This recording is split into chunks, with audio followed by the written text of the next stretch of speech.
Sean Dustin spent time in federal and state prison for drug trafficking and fraud.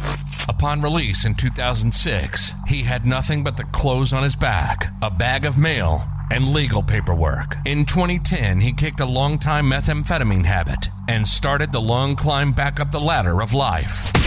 This is the Nowhere to Go But Up podcast. If you want transparency and authenticity, you're in the right place. This is the Nowhere to Go But Up podcast, and this is Sean Dustin.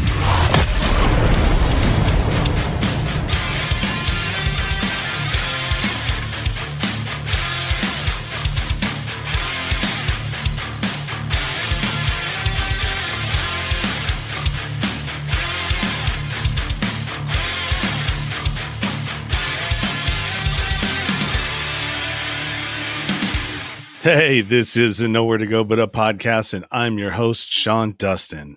Good evening, or good afternoon, or wherever you're from. Good something. Good to have you here. If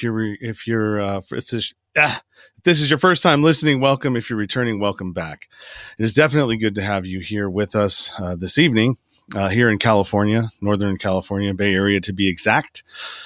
If you are watching from YouTube, do me a favor, hit that subscribe button and thumbs the video up. If you are on Facebook or any of the other platforms that this is streaming to currently, do me a favor and give it a follow and a like.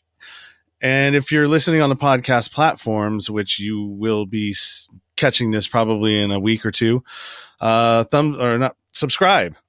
Definitely subscribe. That helps me to become more visible on the podcast platforms themselves and gets me into that new and noteworthy category that we all strive to get to as podcasters so we can become more visible. My guest this evening is Jessica Maloney. And if you've read the description or the description of this broadcast, you'll know that we're going to be talking about abusive behavior, and specifically with the narcissist and the like. And the reason why I chose to reach out to Jessica to have her come on the show was I heard her story in Clubhouse, which is a place that I've been raving about for the last, every time you hear me on this show, you hear me talk about how amazing Clubhouse is and all of the connection that's happening there. And all of the real stories and authentic stuff that's just taking place on that platform is like, I can't explain it. You'll have to get over there and find out for yourself, because me telling you about it doesn't do it any justice. So I listened to her story and it really resonated with me, because I too was that person that she was explaining in her story. And it really touched me in a way that I had to bring it to you guys, and I want you to hear it. And I think the conversation, it will help the conversation and give other people permission to talk about these things themselves too. So let's bring Jessica in. And she's also a psychotherapist and a speaker and a coach. So I almost forgot those things. Hi, Jessica. Hi. How are you? Did you have fun listening to me I'm good, fumble through that? These are the worst. Yeah, well, I like the introduction. I feel like we need to be in a stadium somewhere as it builds up. Oh, yeah. Yeah, I know what you're talking about. So why don't you let our listeners in the audience know a little bit about you, your background, and then maybe let's get into that story of yours that you told in Clubhouse. All right. Well, I mean, I love Clubhouse too. I say the same things, that I can't really ever really explain how fantastic it is. And I've been like telling my story a little bit here and there. I feel like it never ever comes out the same way. But I'm Jessica Maloney. I am a empowerment coach. I'm also a licensed mental health counselor in New York. And I am a Les Brown trained motivational speaker. And I'm just getting ready to release my self-guided empowerment journal. So that'll be coming out soon. But the story I was telling that Sean heard has to do with my own real self-discovery of kind of who I was. Because I spent like 30 years, my whole life, not really knowing my worth. not really knowing who I was. And I found myself a few years ago broken. I was dismissed. I was belittled. I was afraid. I felt like a prisoner in my own life. And I was exhausted trying to live up to everybody else's standards and expectations. I knew something was wrong in my relationship when I found myself one night crying and hyperventilating and breaking down. And all I could say through all of this was, "You broke me. You broke me." And I yelled it. And I realized in that moment, if I was going to change anything, it was going to have to be up to me. That I couldn't continue to live in this cycle of, what I was in. I realized how many signs I ignored because I didn't want to see them. I didn't want to believe it was real. I made excuses because I didn't even trust myself. And I was embarrassed to admit that I kind of allowed this to happen. As somebody in the mental health field, I should have known better. And I can't even admit this to myself, let alone the people in my life. But what I learned is no matter how much you know, when you're in it, when you're feeling all these things, you can't see it as well as somebody can from the outside. And you obviously can't blame yourself. But in that moment, I knew no more. I can't do this anymore. And if I was going to make anything change, it was going to be up to me. So as scared as I wasn't too scared anymore to not put me first this time. So I finally started challenging myself. I took the negative messages and I reframed them, and I was finally willing to recognize my own cycles of limiting beliefs and the behaviors that I was in. And I created a freedom for myself that I never thought was possible. That my self-discovery journey, my self-discovery journey was something that was possible. I got strong. I put in the work. I faced my fears, and I've been to hell, and I found myself there, and I brought her back with me. And the more you do it, the better you get at it. The more you stay in that sense of discomfort, the more you learn. And I wasn't comfortable for a really long time, but I gained my power. I found my strength, and I continue to find it as I continue to grow. And I am continuously challenged, in various ways. But it's okay because I like me now. And it doesn't matter if somebody else does. That I'm not broken as much as I thought I was in those moments. That I could never be the person that I used to be. That's an okay thing now. Because I don't want to be her anymore. And, I talk to a lot of my clients about some of these things too. And the idea of, what it is that you're experiencing and what are the things that we're allowing and how are you seeing yourself and how is that impacting the relationships that are around you? And it took me a long time to get here, but I realized that nobody else was going to save me. I had to save me, and the messages and the jokes and the behaviors and the gaslighting and the underhanded comments or compliments, if you will, what those really meant and how I interpreted them and what I allowed them to do to me then versus now is dramatically different. And that's part of my mission now, to be able to help other people who have been stuck in whatever situation, relationship, that not only can you survive, but you can thrive. That if you are willing to just get a little bit more uncomfortable, you can learn so much about your power and build on it. That as scared as I was to speak my mind, I I literally pep talked myself. I pumped myself up, and I just said it a couple times, and I got better at it. And I started saying no. And it was me that had to build my strength, you know? And sometimes the people that you're around, they don't like that. And that's when you know that, like, maybe you're growing and the other people around you are not. And that's also an okay thing. Because I think that every person should always be growing and evolving, you know, and we should always be learning more about ourselves. And that's a beautiful thing. But not everybody does it. Not everybody wants to. I was forced to, in a sense. I don't know if I would have become this person without this experience, right? They say some things happen to you and some things happen for you. Yep. And when you're in it, this is happening to me and I'm pissed. Right. But when you have a little bit of hindsight, like I said, I learned a lot about myself and the strength that can come out of a very, very difficult situation. And I know that that's something that we connected on too. The things that you can kind of do for yourself and learn from your struggles. So, I mean, I could go on and on. I don't want to just.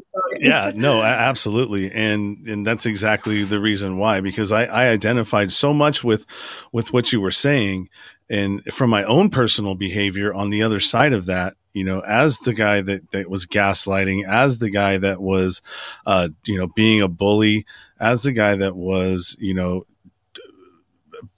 being verbally abusive, doing all of the things that don't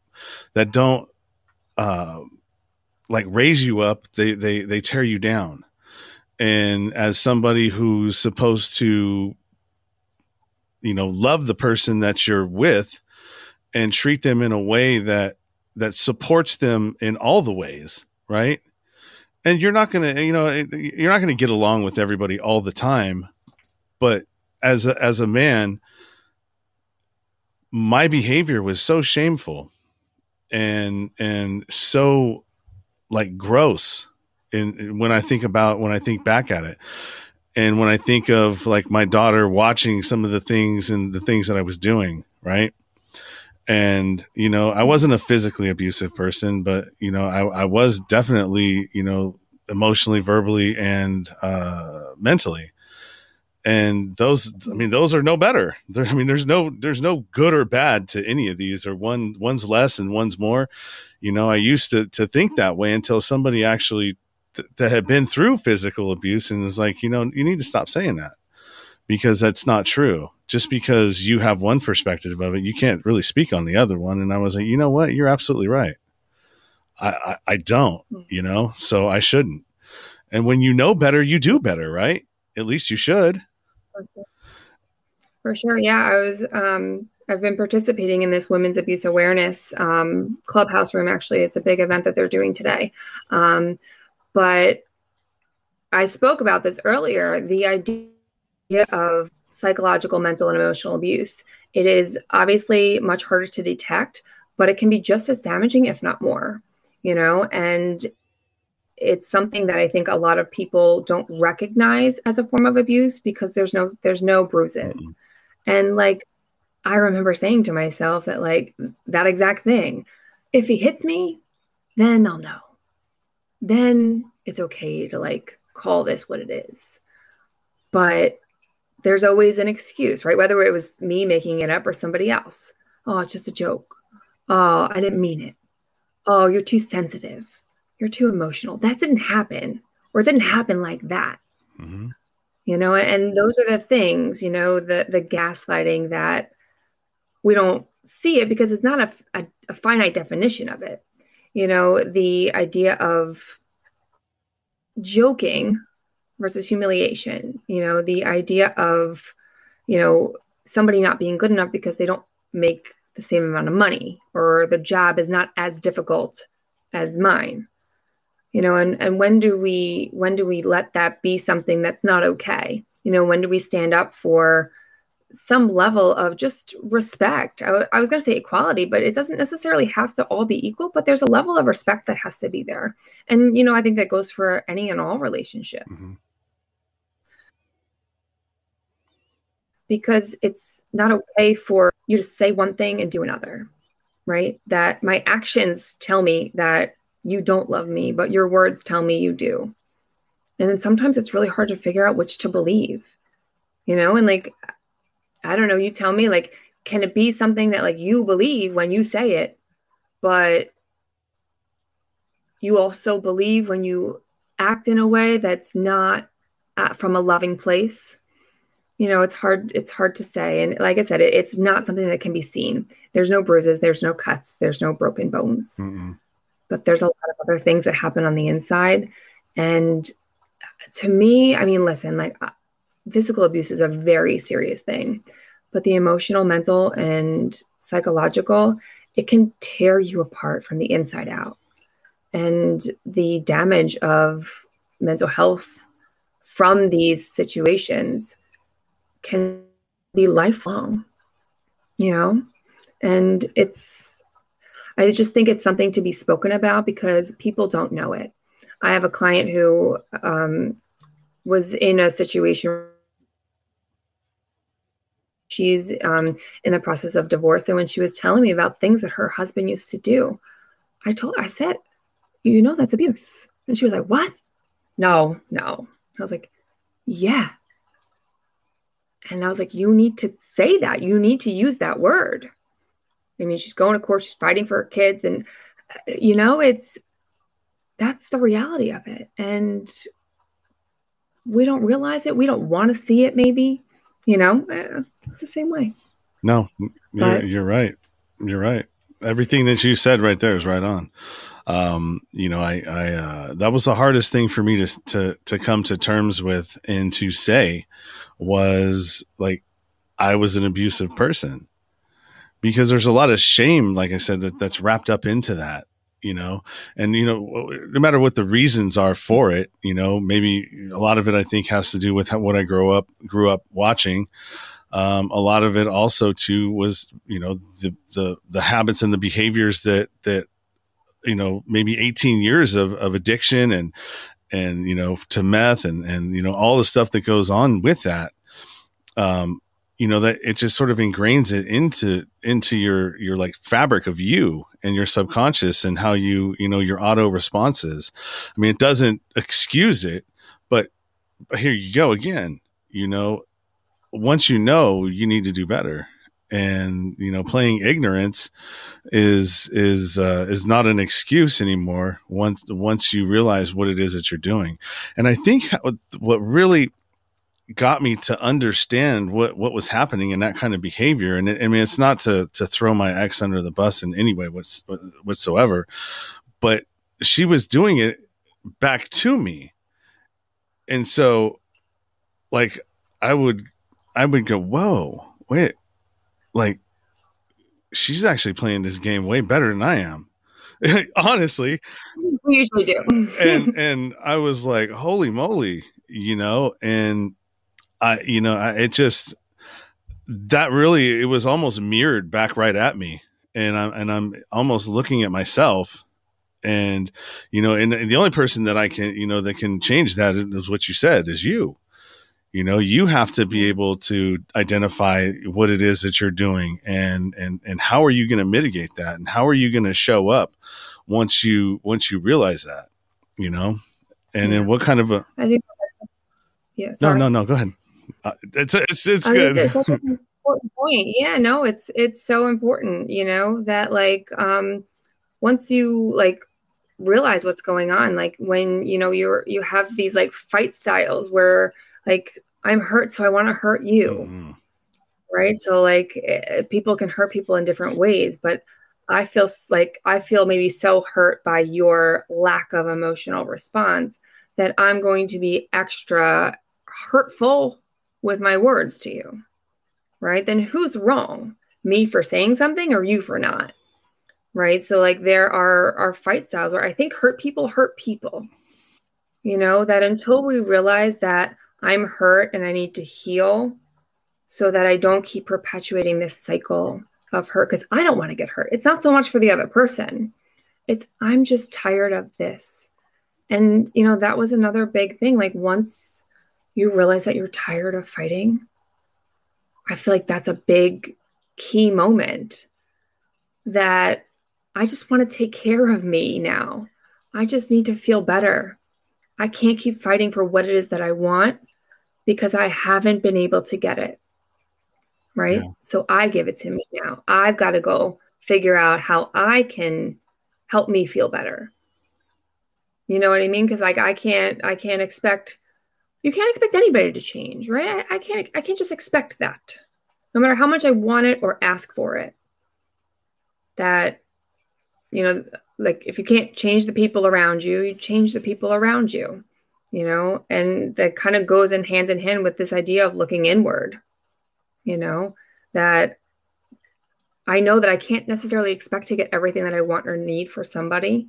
So if they're not giving me the things that I need, instead of continuing to fight for them, continuing to hurt back, you start learning how to depend on you. And that's part of where you discover that strength within you. But yeah, I think hurt people. And, that can be a perpetual cycle of fight and hurt for a really long time, until somebody realizes that that's kind of what's happening. But it's hard to realize because there's something that you want so desperately, more than to feel better. Sometimes it's to fix it, whether it's the relationship or the argument. And we know that we can't fix people either. Yeah, that was pretty powerful what you just said when you talked about the fight styles. And I was horrible at this because, I would intentionally, if I would go for the jugular verbally. And if I felt like you hurt me and I couldn't get you back in some way, then I was, that I was very malicious and like, I'm going to tear you apart with my words then. And I'm going to use everything that I can, like your issues, your things that you entrusted me with. And that was like, when I thought back on that, man, I was just like, I cried for a long time. And I do still regularly today. I just did earlier. Because once you get into that space of where you're letting out all of that shame and that pain, because it was my pain that kept me, my pain from my past, my pain from all of the things that I'd experienced that kept me in this prison. I went to prison, and that, to me, that was an easier sentence than the one that I'm dealing with trying to fix now, because I didn't have to deal with anything. I didn't have to feel these emotions coming up randomly all the time. And it wasn't until I started speaking about it that the power got taken away from it, and it no longer held me captive. And so I was able to have these conversations and talk openly and not worry about being judged, by other people, because the only person that I care about being judged by is my little girl. Yeah. And, you're in such a unique position to be able to model for her as the man in her life of what, she should expect. But at the same time, like I would never put all of that responsibility on you either, because she's going to pick up different things from all of the people in her life, but sometimes those motivating factors are the things that help us to change, the things that help us to be more willing to do the dirty work. That for you, it might've been easier to sit in jail because the idea of like being in your own head seemed so much of a worse kind of place. The idea of facing the truth, which is why people don't do it. That like the idea of me realizing and taking accountability for the things that I've either done wrong or the things that I keep doing that are hurting me or the people around me, to recognize that the messages or the things that you're doing, you're giving to yourself. How are you being affected by the things that you're holding on to? And how is that kind of manifesting in your life? And who are the people being affected by it? Because whatever's going on within you, it kind of ripples out, right? So people see these effects of what your struggle is, whether it's from something from childhood that you were kind of brought up in this certain type of way to be this certain type of guy or girl, and that's going to carry with you into your adulthood, and being able to kind of break free from what you thought is who you were supposed to be and become this version of yourself that I think we all have a version of ourselves that we think we're going to be, but our ties to our expectations, to others' expectations, to the idea of being something or having something that we're supposed to have or be. And that's exhausting too. That people don't like facing who they are. They don't like looking in the mirror. They don't like exploring things. It's easier to not do it. But I say too, you have to kind of choose which hard you want in your life. It's either going to be hard now or hard later, because at some point you're going to be forced to figure out who it is that you need to be. So we're either going to face this now and kind of climb the hill so that we can get to a place of a plateau even where we can relax, or even that downward spot, that not a spiral, but that downhill, which is much easier, right? Versus pushing it away and further years away. And now I still have to climb this friggin' hill. And that's exhausting. So at some point, we're going to have this moment where we're going to need to conquer something. If you know who you are better than maybe you did before, you're much more equipped to be able to do these things and climb and have the stamina to be able to sustain whatever struggles are going to come in your life. Because sometimes that's just a part of life. Yeah.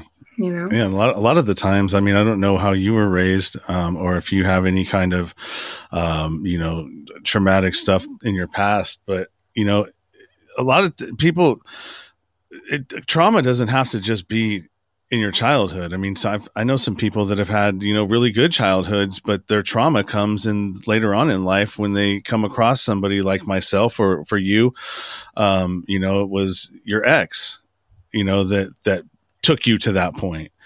And, and it's, it comes in all forms and shapes. So my question to you is, so you're a licensed psychotherapist, right? Mm-hmm. And so were you that during or before? Yes. And so that had to have been very difficult to you diagnose these things and you work with people like this, right? On a daily mm-hmm. basis or with other people that have come across this kind of stuff. So I know you said that it was pretty embarrassing for yourself to have this happen when you're trained to spot it out, so to speak. Yeah. So, yeah. Sorry, I didn't mean to cut you off. No, it's okay. There's a little bit of a lag here, so I apologize for that. No worries.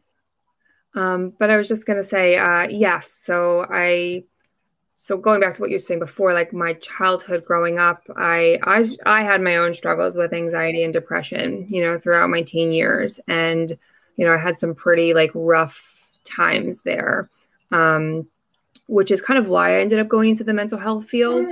And then I had some of my own struggles, again, kind of after college in this whole self-awareness realm of being able to know who I am without having to depend on somebody else for my happiness, and not living up to some sort of standard that I'm 25 and I'm supposed to be somewhere else in my life. So I started my career working with kids. So I was working with youth diagnosed with severe emotional disturbance. So I was dealing with a heavier side of mental health in children. So the idea of relationships and stuff was not a big topic of discussion. It was, you start seeing things. I actually saw something that somebody had posted on one of my social medias about gaslighting. And as much as like you learn about this stuff, like it's a quick thing and you go on, you take your tests and you're done. Right. So I saw this definition and it was the first time I could relate to it. It was the first time I could know that like, oh my God, that's happening. Right. So like, as I continued on my own personal journey and continued to kind of work, you learn, right? And you realize, and you have to be willing to see what's in front of you sometimes. Because I've told a lot of my clients a lot of different things and they don't hear me or see what it is. So you have to be ready and willing to be at a place, because if I was going to see that, my whole life was going to change. If I was going to admit that to myself, everything I thought I wanted was going to blow up in my face. And I think that was a big part of why I wasn't ready to see that. I wasn't ready to stand up for myself, because throughout the relationships I had in my 20s and kind of morphing into this person that everybody else wanted me to be, I didn't know what was left of who I was to be able to then take this leap of faith and figure it out. We stay in our comfort zone, right? And sometimes our comfort zone is the chaos that we have created. That this is my chaos, but it is mine. And I know how to operate inside of my chaos. So I do not want to leave my chaos, because that sounds more chaotic. But again, it's that mountain, right? So I'm pushing my mountain down the line because I'm not ready to climb it, right? Would it have been easier to climb it 5 years ago? Maybe. Either way, it sucks. But I think sometimes, like I was talking to somebody else about something similar, and I was like, yeah, well, I don't want people to have to hit rock bottom. And she said, no, they need to hit rock bottom. They just need to know it's okay to come back after they hit it. And I was like, oh yeah, that's much better. Yeah. I feel like that's true. Like I don't want anybody to have to suffer or to go through trauma or traumatic events.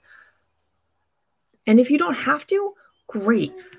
Let's get you so empowered and believing in yourself so significantly that the trauma that you experience and the situations will never bring you down to the place that I know all too well, or the place that other people have been. Because listen, you hear some of these stories, especially on Clubhouse, and like they're terrible, and you feel for these people.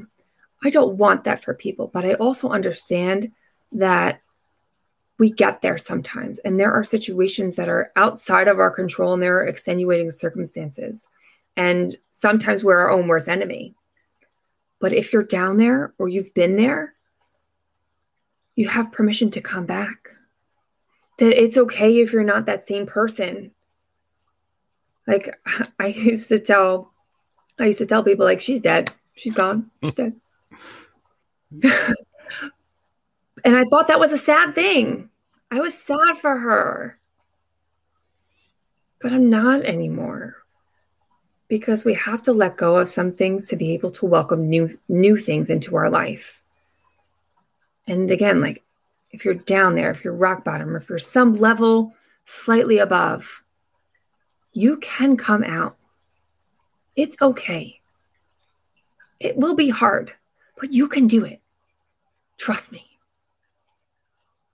I believe that. I believe that anybody can do it. Sometimes we need a little bit more help, right? Which is why I believe in therapy, which is why I've gone into this coaching.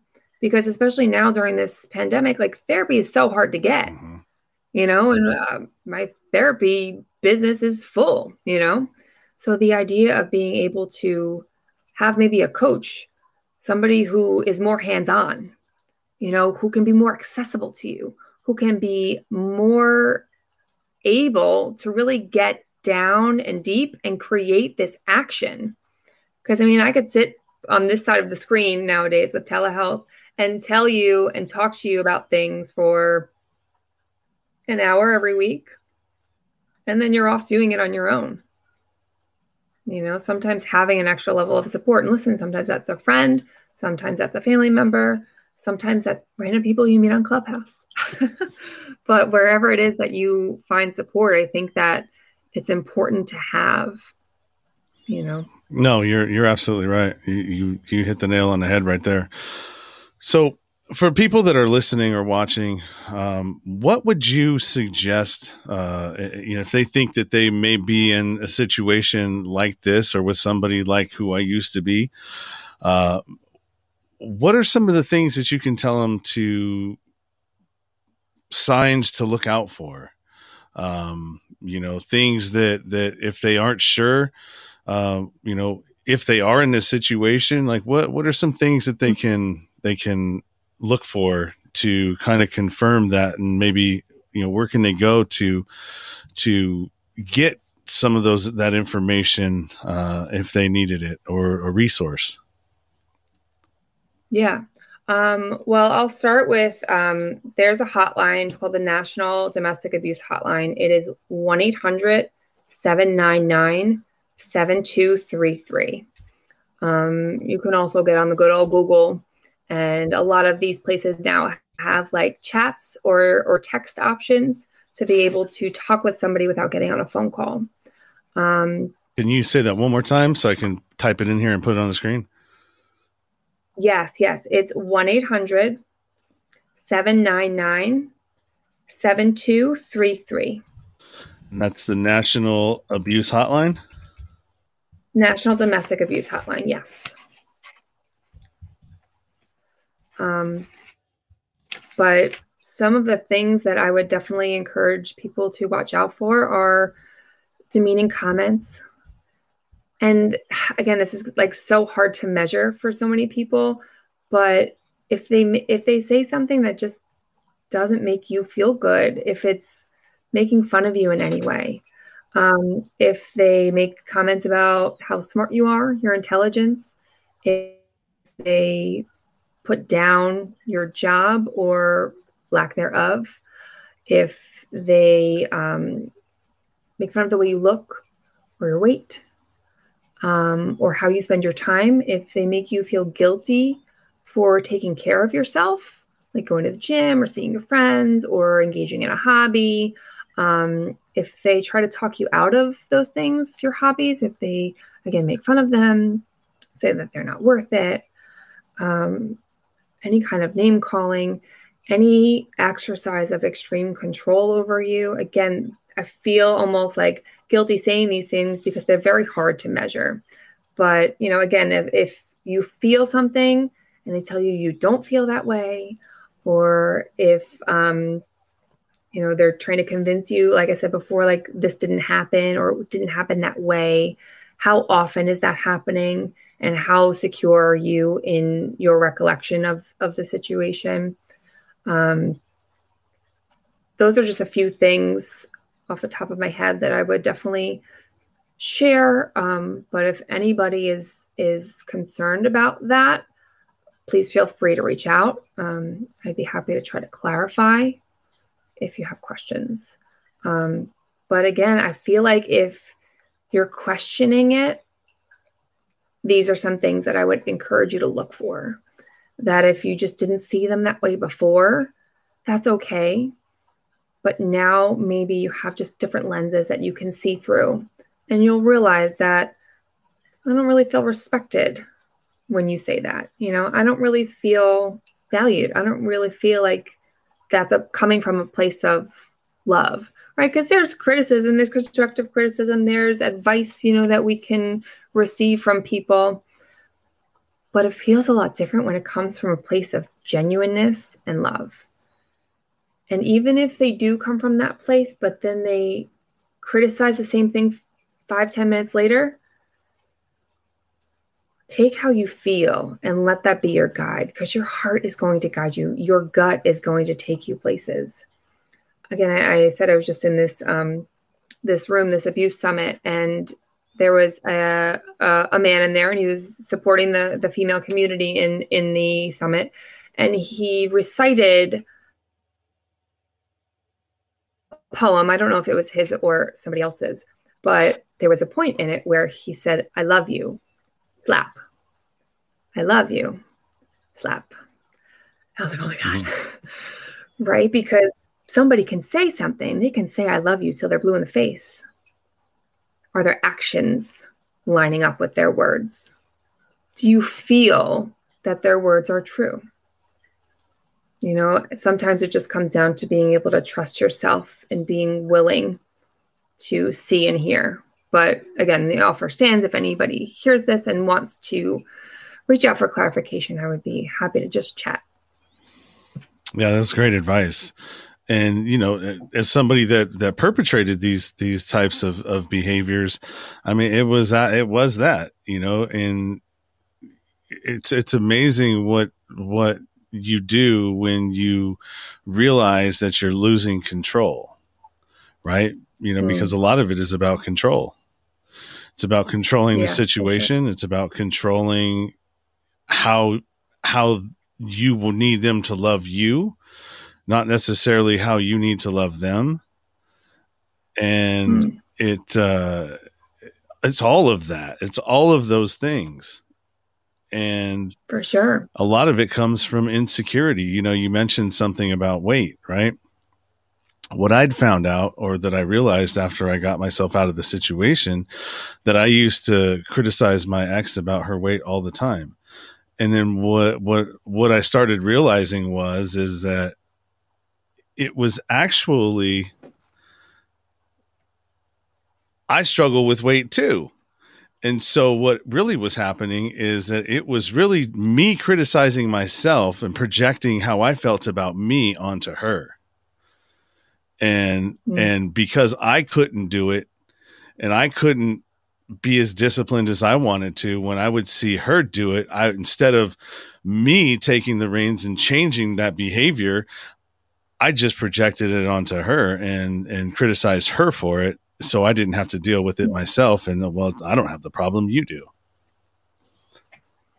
Right. Because it's so much easier when it's somebody else's problem or somebody else's fault, you know, and it's just easier to be able to put it somewhere else. Because again, we don't like seeing ourselves in the mirror for what it is, you know, and that idea of control, that idea of like your love language, if you will. And, you know, that's something that I'm learning myself too. Like, I mean, I've heard of like love languages for a long time, right? Your love language, whatever. And I'm like, oh yeah, that's cute.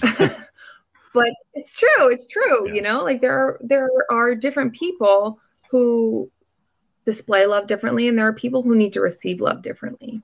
And I think that that's a big part of, you know, knowing who you are and, you know, how you kind of operate in a relationship. Are you capable and or willing to be able to love the person that you're with in the way that they needed to be loved? You know, because if our love languages don't match, and I keep giving you presents and giving you presents and giving you presents, and you're like, no, I just want to hang out. And I'm like, I don't really want to hang out. Here's a present. Right? I'm not meeting your needs, but what do you mean? I love you. You don't get it? How could you not see that I love you? Mm-hmm. Right? But speaking different languages, you know, so I think that that's a big part. Again, it goes into self-awareness. It goes into maybe this idea of not wanting to change what you want to do to accommodate somebody else, you know, and there are parts of that where I would say like, no, don't change yourself, like stay strong. But we're talking about maybe compromise, right? We're talking about understanding, you know, and I don't think that that's really ever a bad thing. So it's at least discussion worthy, if you know what I mean. Yeah. So another part of this we're at 44, so I want to touch on this before we run out of time here, is that when children are involved in the situation, and not wanting to disrupt the family unit and staying in something toxic because you for the kids, using the kids as an excuse to remain somewhere that isn't healthy for you or your children, honestly. And, one thing I have to talk about, I have to mention about being toxic, is it's pretty sobering when you walk into a room and you realize that you're the toxic person in the room. And you talk about toxic and toxic masculinity and toxic this and toxic that, and when you realize that the music stopped and you ain't got a chair because you're the toxicity in the air, right? And I didn't mean to make a rhyme with that, but I mean that fits perfectly. Bonus, right? So let's talk about kids. Do you have kids? And I do, yeah. And so did that play a part too, and why you kind of took, you just didn't want to, I mean, that's got to be hard, right? For sure. So another part of my story is after I had my son, I struggled terribly with postpartum anxiety. And my husband didn't understand it.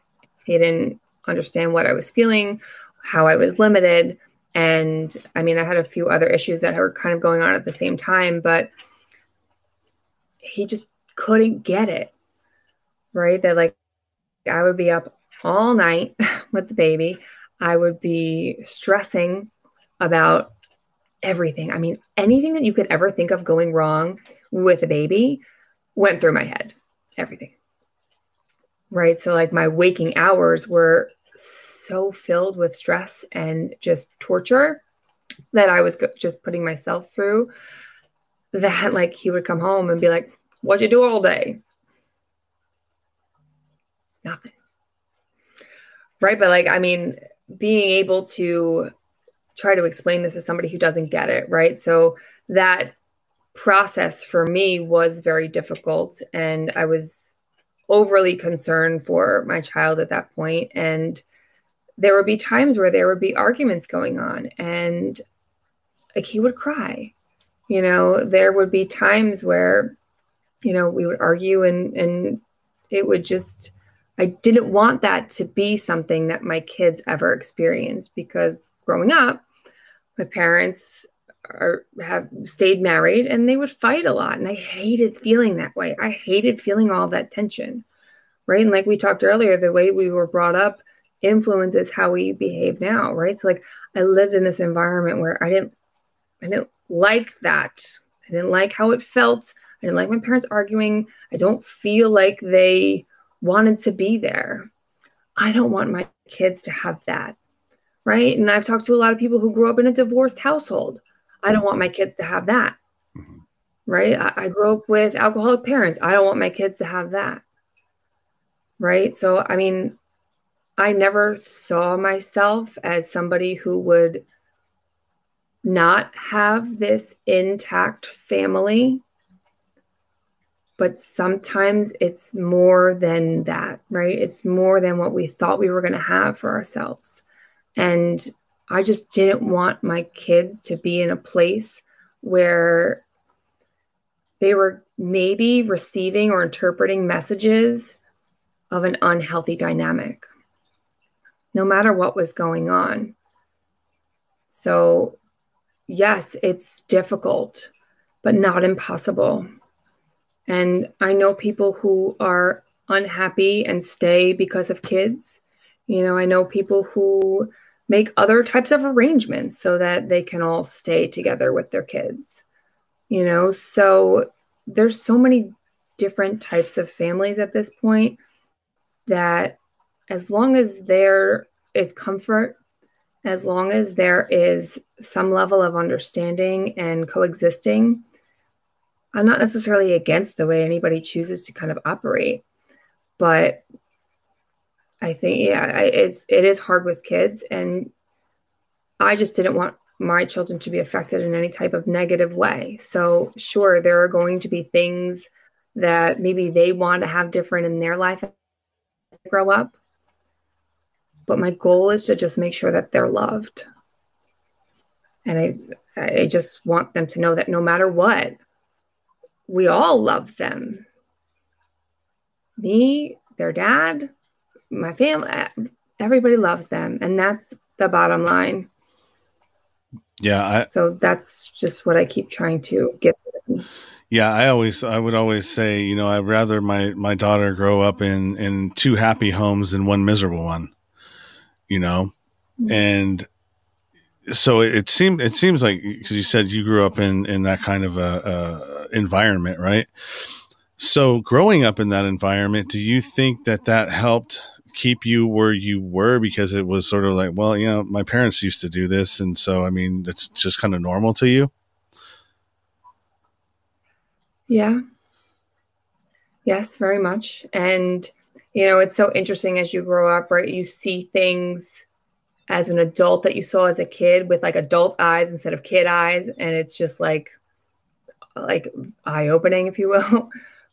But yeah, like I said, the way I thought my life was going to go is not how my life went, right? That I had this panic around 25, like, oh my God, I've got to get married.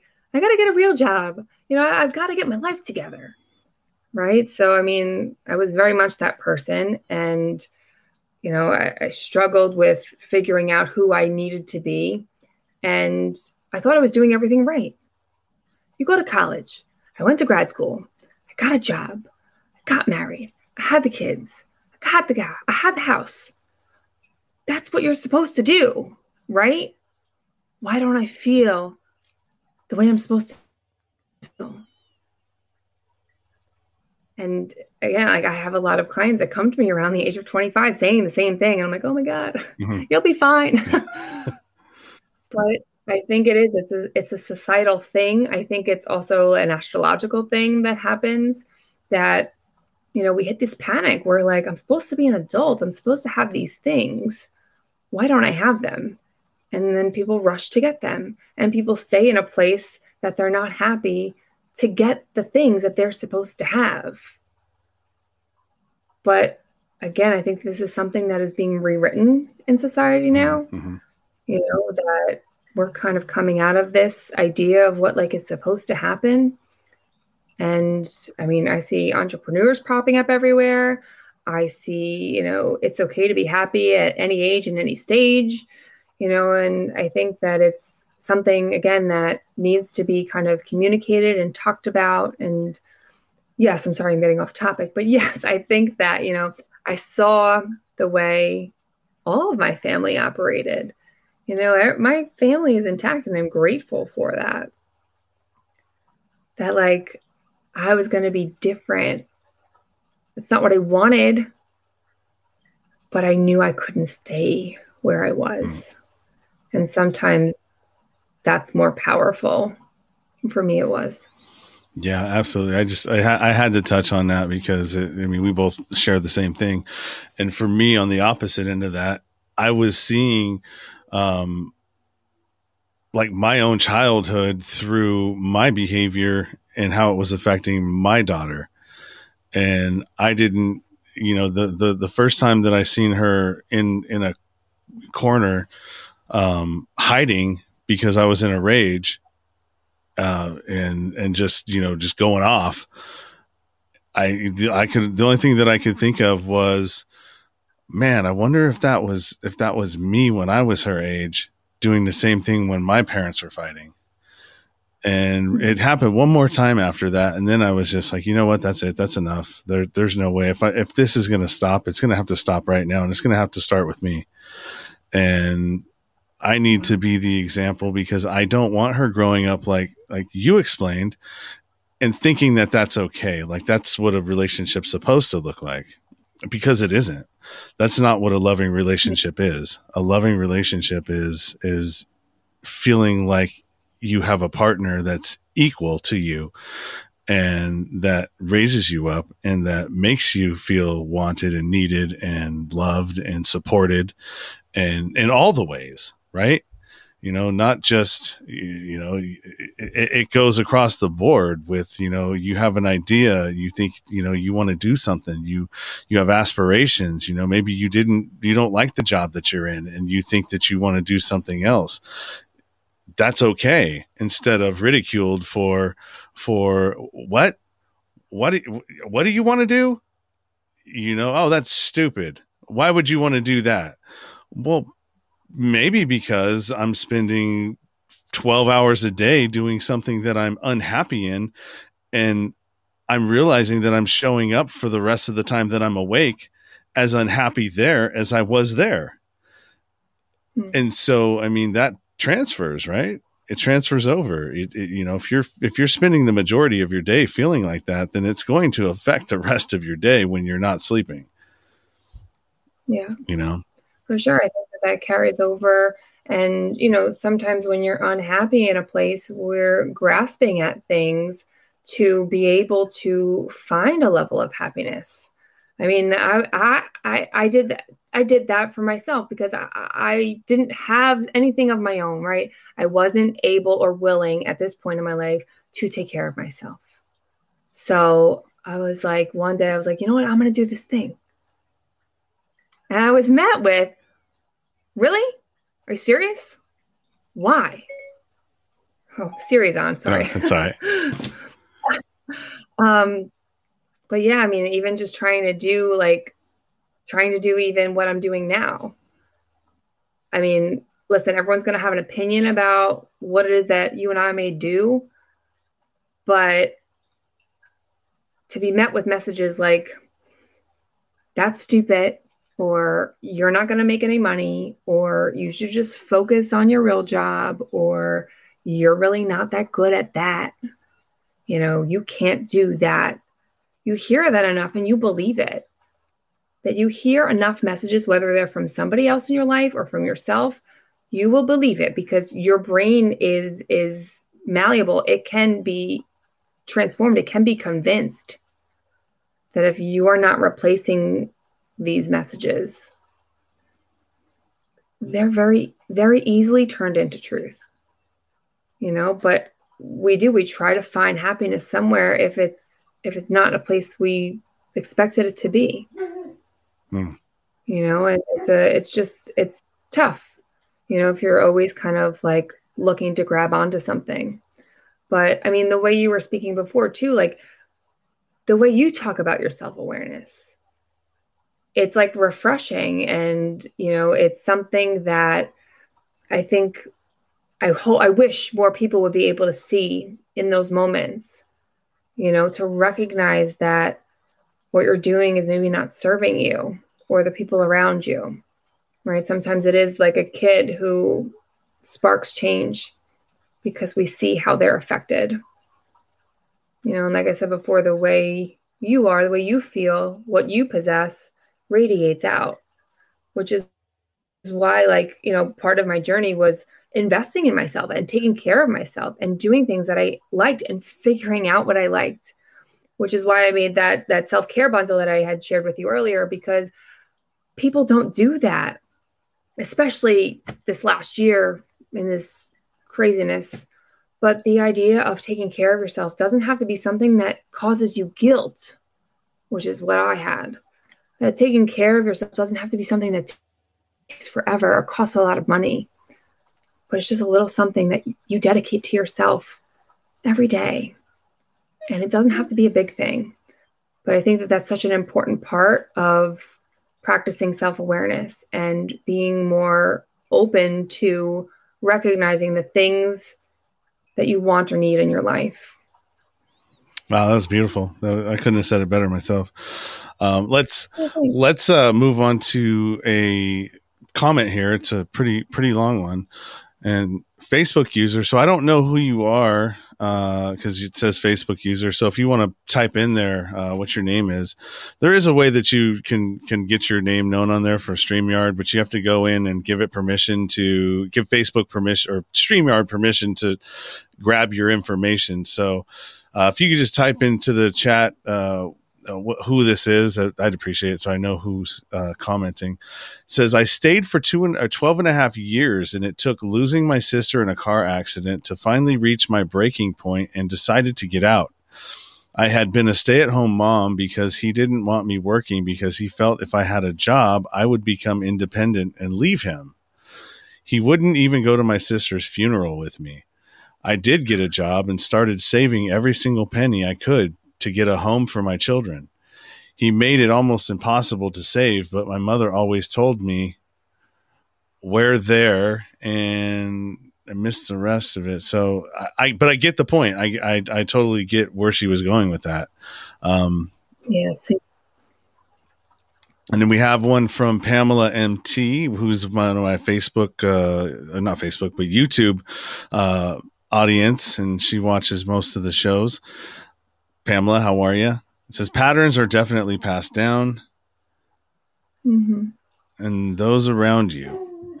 So let's talk a little bit about. We're on an hour, which I mean we're not really on a time limit here per se, but let's talk a little bit about your self-care bundle that I had up there. Let me get it back up on the screen here, and no, that's not it. That's not it.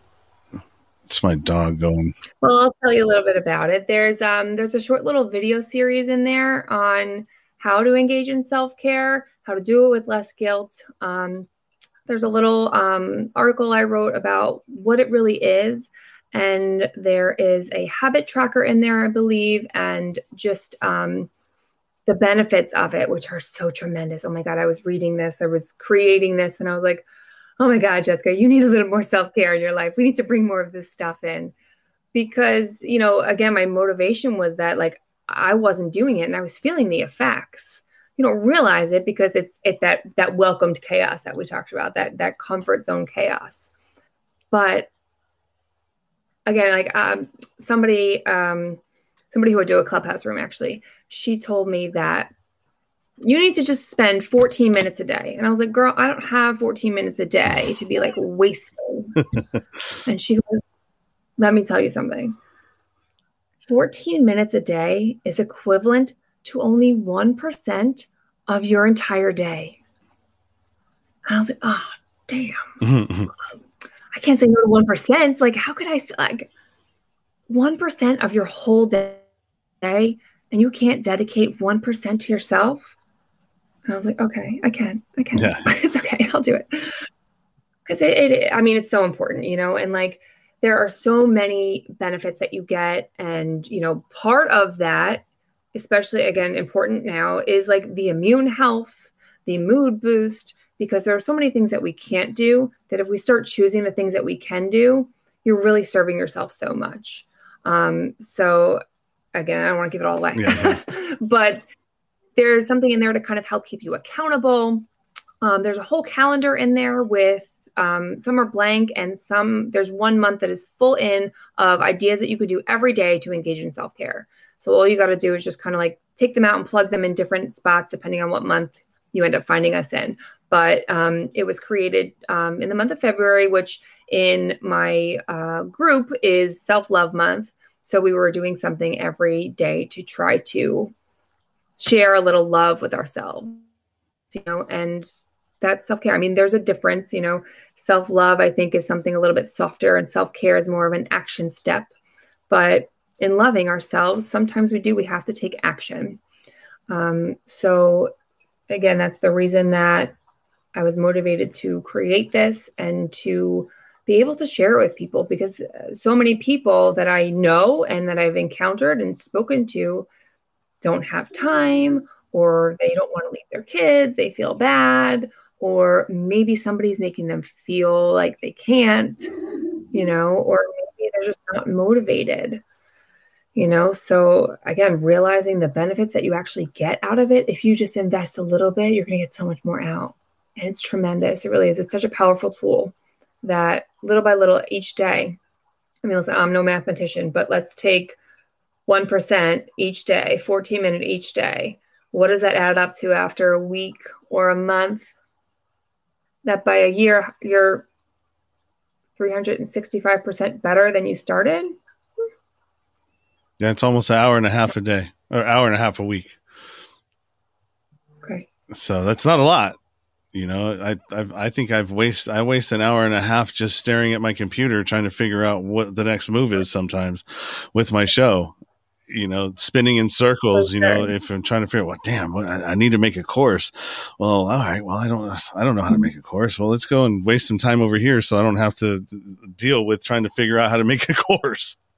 Right. Yeah. And you know what? Like, I like even the idea of spending an hour and a half in a shot. Like, I could go to the gym for an hour and be like, oh, am I good for the week? Yeah, that's good. Go to the gym for an hour.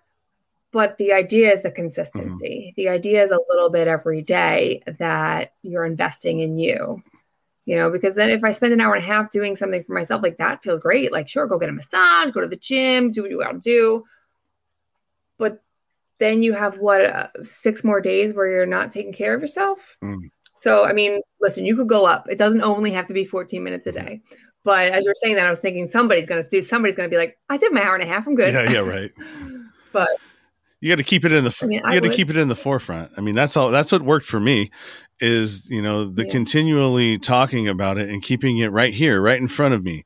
So I don't forget about it. And, you know, I don't, as things come up, as, you know, behaviors or feelings start to arise, or maybe that boiling point starts to come up, you know, I already know what it is because I've been thinking about it and talking about it, you know, for 3 days prior to that, or maybe a couple days prior to it. So it really doesn't get a chance to disappear out of my purview. And I'm really able to go, snatch it right before, whoa, wait a minute. Get back here. Get back here. We're not doing this today. You know, we're not going through this. You know, we're not going to do anything that I'm going to have to apologize for you tomorrow. And not today. Yeah. And so that really was what it was, is because I get so tired of having to apologize tomorrow for my actions today. And, you know, that, you know, I would always be remorseful. I mean, I always feel bad about what I did. And I think that's where that trick is, you know, but sometimes I don't think it's a trick. I think it's just people really, like myself, really struggled with it and did feel bad, but it would always come back, and it would always come back because it wasn't being dealt with. You know, it wasn't being addressed. Yeah, exactly. I feel like that was like, you hit the nail on the head, because I think a lot of people are sorry, you know, for things that they're maybe not intending to be hurtful. But until you get to the place that you're talking about, where you became aware, that you recognize that, like, you didn't want to do this anymore, that you weren't going to, things don't change as much as you might want them to, right? Like, there are a lot of things that I didn't want to feel, or a person that I didn't want to be, but I wasn't able to change, or I wasn't as driven or motivated to change, maybe, or I didn't realize what I needed to do in order to change. You know, so yeah, I think, you know, what you said was just so accurate and just so real, that you could be sorry, but what do we do about it now? Yeah. Right. Like, I just did this thing. I'm not really proud of myself for it. And I've had these moments, but yeah, I think that reflection is important. You know, again, it's not about hiding away and just waiting till this like thought or this memory goes away so I don't have to think about it anymore. But I behaved this way and I wasn't really proud of myself. So these are the things that I'm going to start doing differently to make sure that doesn't happen again, in order to do my best, at least. So I think that was good. Also, one last thing. Well, let's take care of a couple of these things, but there was one last thing, because something popped right in my head as soon as you were talking about that. And you know what? Maybe I should address that first, because I might forget about it if I get into this other thing. movies. So did you ever like watch movies with your ex? Like sit down Sure. and watch movies, and did you ever watch movies that maybe showed an abusive person that like the character on the screen is exactly your ex? I feel like yes. And like I have, and I remember like seriously watching and going like, oh dude, that's me, and just like trying to like slyly look over and like I wonder if she's thinking the same thing I'm thinking. Yeah, I remember certain things like that where I'd be like, you do that.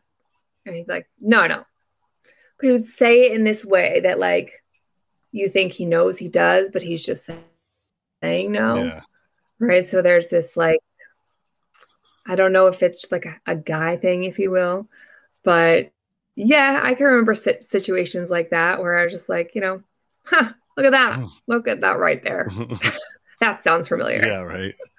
That just popped into my head, and so I mean, I would be like, oh man, I don't the shame wave. Yeah, I'm like, well, I don't want to watch movies with you no more. It's too real. Yeah, right. All right, so let's get. You're making me deal with it. Yeah, I'm not ready to deal with this yet. So it was Alice Kinsell who said, "Where there's a will, there's a way." So that was the ending to that. I thought that might be the end of it. And Alice, I want to tell you that I'm so proud of you. That's not an easy task. It's not an easy plan. It's not an easy thing to follow through on, but you are a warrior. Absolutely. And Alice is a fan of the show and for some time now, and I appreciate your watching and listening and always participating in these live streams. So thank you, Alice. Pamela says again, hi, doing well, thanks. And those around you was about how being unhappy at work, it's going to affect the rest of your life and those around you. You're absolutely right. I use a lot of Post-it notes. Huh.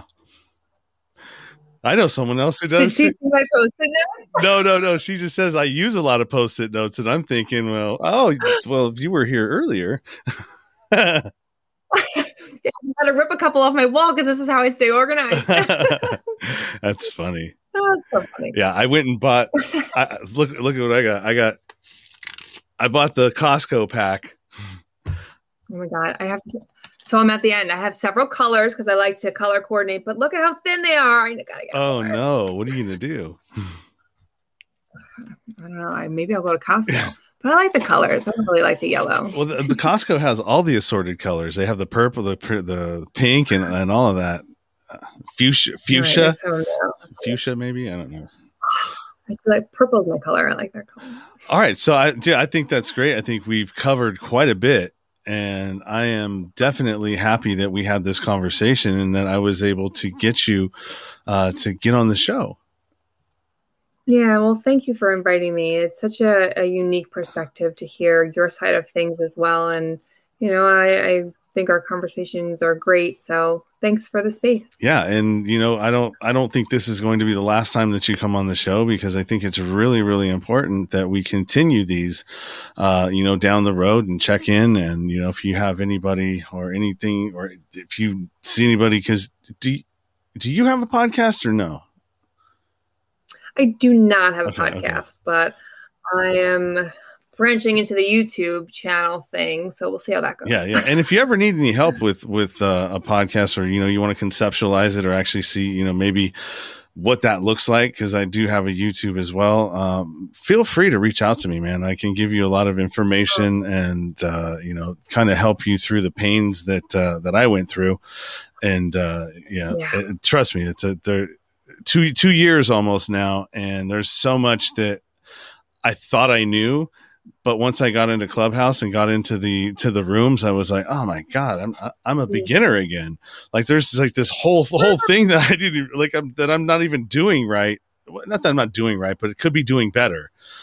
And So yeah, I've been picking up a lot of tips and tricks and all kinds of stuff. So yeah, if you ever want to, just let me know. We got a couple. I'm going to pick up on that. Tech is not my favorite topic. Yeah, and it doesn't have to be expensive either. I mean, you hear. I think that's where a lot of people, get the misconception is that, oh, you've got to have all of this equipment and all of these things, and like, oh my God, where do I start? Where do I even begin? How do I know? It's not that difficult. And it's pretty simple, actually. We got a couple more of these before we head out of here. It said, oh no, LOL, I missed the beginning. Well, it's a great thing that it's a live stream because you can replay it. Well, I don't think the Post-it notes were in it, so Pamela, you didn't really miss it, but we let you in on a little secret because that happened before we started. Yeah. We got, thank you for everything you do. So many of your stories have been things that happened in my life. Look my brother's story up. His name is John Kinsell. And yeah, her brother is a part of the justice impacted, community, which I talk about quite a bit and actually have some cool things that I'm working on, that will be helping the justice impacted space. And I can't really talk about it unless you sign an NDA. But I mean, that's how real it is and how close I'm getting to actually launching this thing that I want to do to help this space and this population. So yes, big things. And I was talking to somebody today and I had a meeting and man, it was really powerful. I was actually crying. It's been happening quite a bit lately. It's just all that stuff that's right under just right there, right under the surface, man. And it doesn't take a whole lot to let the floodgates open. So, yeah, it happened to me twice this week too, Yeah. But the only way over it is through it. Right. And absolutely, you got to take the power away by speaking about it and just continuing to live in your truth, your authenticity. And for me, being transparent, because I used to like to hide behind a lot of different things. So, this podcast has definitely been a catalyst to make me accountable and keep me accountable for my actions and to continue the conversation and moving it forward. So, yeah.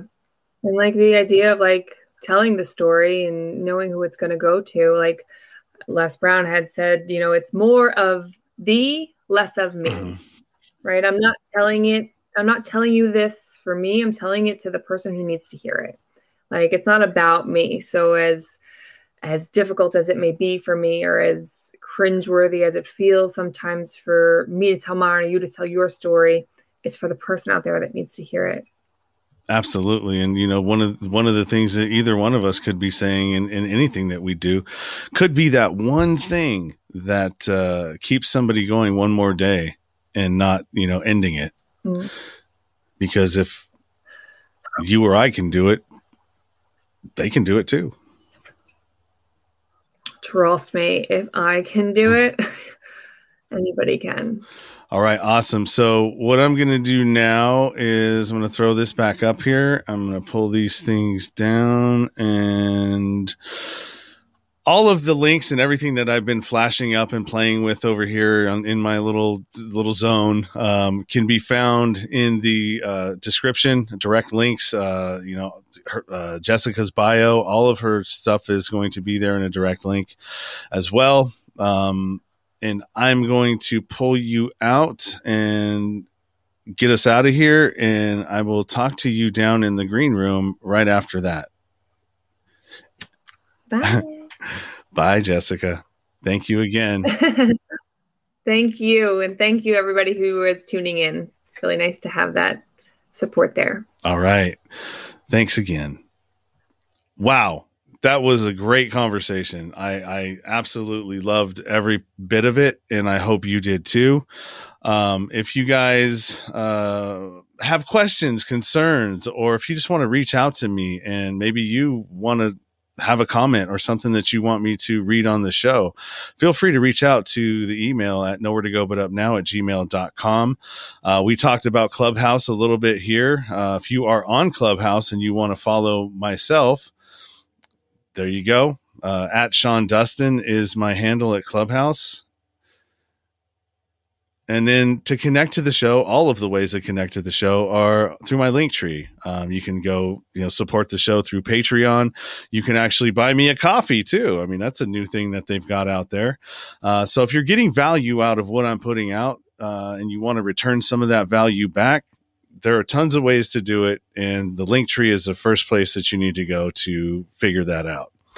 And I have tomorrow, 2 more this week. So I have one tomorrow at 6, which is another Clubhouse acquisition, Georgiana, and she is a podcaster, and she will be talking about her story and some of the trauma and struggles that she had in her life. And then we go on to another one with Celeste Resch at 6 p.m. on Friday. And that is another individual who I'm friends with and that I've met, not on Clubhouse, but through Twitter. And we started talking. I was just on her show last, I think on Monday. And we will be talking about abusive relationships. And she was a victim of domestic abuse as well, except hers was more physical abuse. And so we're going to be talking about that and having that conversation and hopefully doing some more healing through that. So, every time I talk about this stuff, and Cheryl Kelly Lee, thank you, Cheryl. You've been a great supporter of the show, and I definitely appreciate all of you guys that are participating and adding value to what we're doing here. So amazing. I actually forgot what I was just going to say, where I was at. And that's one of the some of the downfalls of having this stuff, because I get sidetracked on the comments. But I mean, I think you get the point, though. I'm definitely having a lot more of these conversations because I think they're very important, and there's going to be a lot more justice impacted things coming across on my content as well. Pamela, they are hard topics, but they are very important to talk about, because the more we talk about it, the more we become aware of what's happening around us, and giving other people permission to talk about it as well. So there's only one, there's nowhere to go but up, right? And that's exactly where I've found myself many times. And I think that's where we are kind of societally right now. And we are in the age, I think we're in the second age of enlightenment, honestly, where more people are becoming aware of the things that are happening around them, and more people are becoming aware of everything. And I look forward to the future, and I have hope for the future. And sorry for looking down instead of looking at the camera. I tend to have a bad habit of doing that. So, there's me, Mr. Transparent. I'm always willing to talk about myself and the things that I fail at. But as long as I'm failing forward, that's about as much as you can ask for, right? That's a great way to do it. Let's try not to fail as much, but when we do fail, let's fail forward. So that was a lot to say, a lot to get to, and keep it 100. Stay true to yourself, because that's the best way to be, honestly. You've been listening to the Nowhere to Go But Up podcast. Sean is a single dad, a union blue-collar guy, and he spent time in federal and state prison for drug trafficking and fraud. When he was released from prison in 2006, all he had was the clothes on his back, a bag of mail, and some paperwork. Since then, he's turned his life around and shares the struggles and successes on this podcast. We hope you enjoyed the show, and we hope you were moved. To connect to the show, book a guest spot. For merch, Patreon, PayPal, and social media links, go to linktr.ee/nowhere to go but up. On Instagram at Nowhere to Go But Up Now. On Twitter at But Up Now. On the YouTube channel at Nowhere to Go But Up Podcast. See you next time.